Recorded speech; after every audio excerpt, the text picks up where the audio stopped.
A very important biblical event is upon us. You will know what's been transpiring if you've been keeping up with the videos. Stay tuned as this reset of the earth is angelically planned.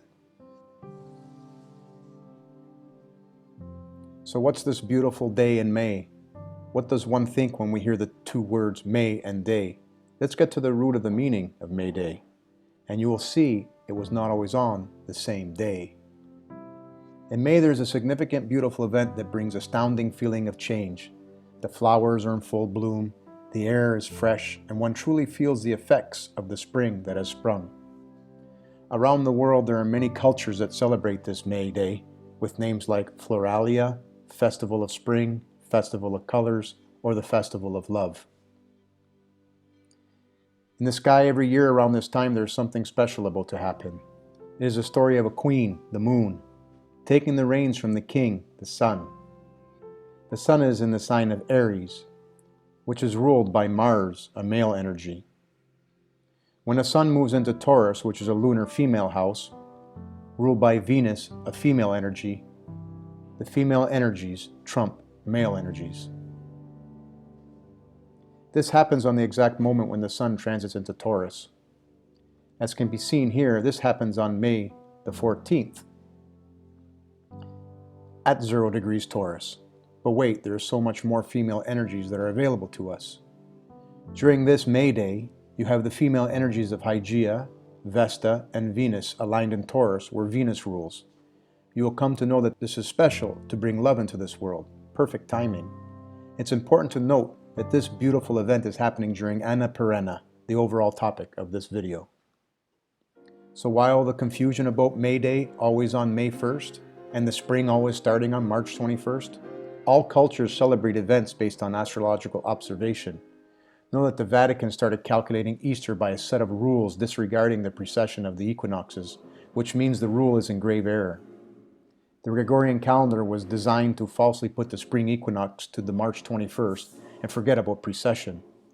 For example, in 2020, the sun comes into Taurus on May the 14th, while in 1620, the sun came into Taurus on May the 8th. Wonder why springs always seems to be coming late?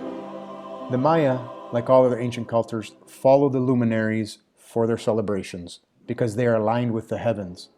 Man made a calendar that does not line up with these energies that we can tap into. For astrologers out there, if you're using tropical, you won't be able to predict these. You'll be following rules with grave errors. Meet the man who takes credit for a failure of a calendar. Why would anyone want to create events that are not in line with the heavens? In 1582, Pope Gregory XIII decreed a modification to the Julian calendar. The reform consisted of a one-time correction in a date, skipping some days in the calendar along with some tweaks to the rules of the calendar itself. So to answer why, it is truly about profit mongers. You can research this as there's plenty of information.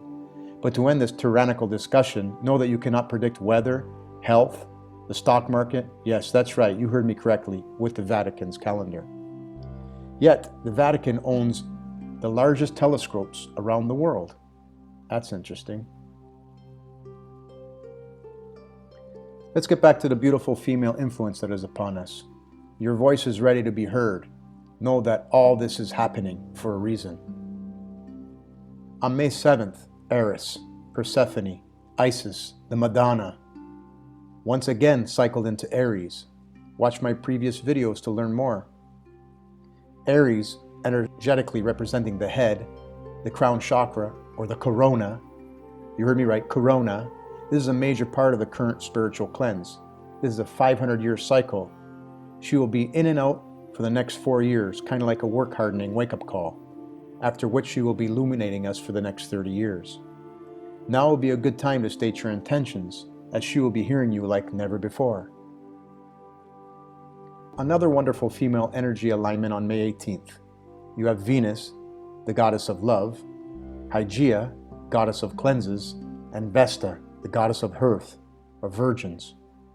They're all lining up with Orion's belt. At the same time, the moon's north node Rahu is lighting up with Betelgeuse and Polaris. These goddesses align with these stars are amplification for these female energies and your voice. Meet Juno, who currently has us in the event called Anna Perenna. Anna Perenna is about a time when A goddess brings renewal, health, and abundance. The two words have the following meaning. Anna means year, while perenna means cycle. Her festival lines up with the Ides of March, the 15th, or midpoint of the month. What you're about to see is not easy to find. It's special. It's not a yearly cycle. Notice the common theme in all illustrations. She is with a peacock. You've heard the phrase, beware of Ides of March. What were these celebrations carried for thousands of years? Ides meaning middle of the month, which in turn is the cycle of the moon. On March the 24th, the last moon cycle in Pisces is in the new moon. Pisces being an end of a cycle. Important to note that the end of the cycle, new moon, happens right before the Anna Perenna. On March 29th is when we went into Anna Perenna.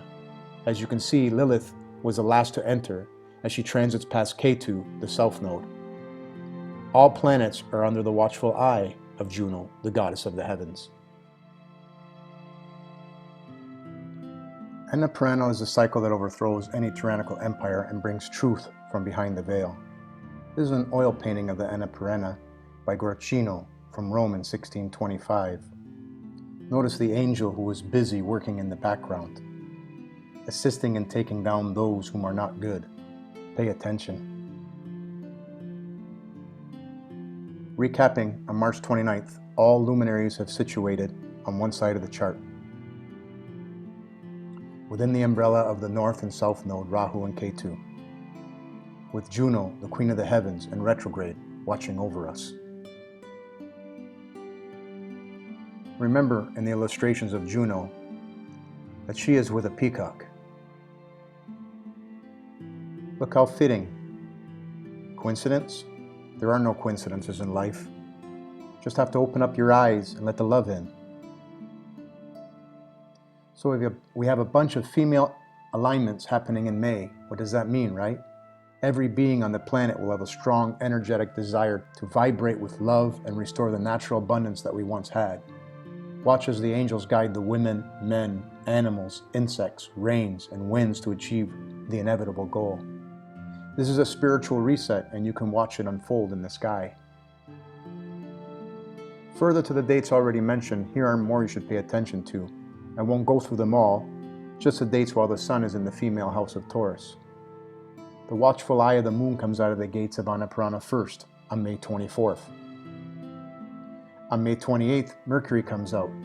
Mercury is a communicator. Expect good things to be communicated to restore balance.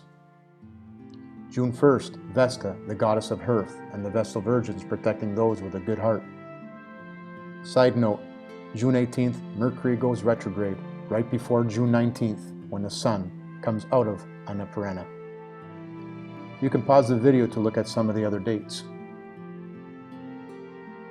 Raise your voices loud and clear. You have one of the most special set of ears in the skies right now, and the Madonna in everyone's head. If you speak truth, they will 100% back you up. The feline is out of the bag and has every intention of staying out. Special thanks to these beautiful people for all their passionate work. Peace and love. Words from within the song Stairway to Heaven. There's still time to change the road you're on.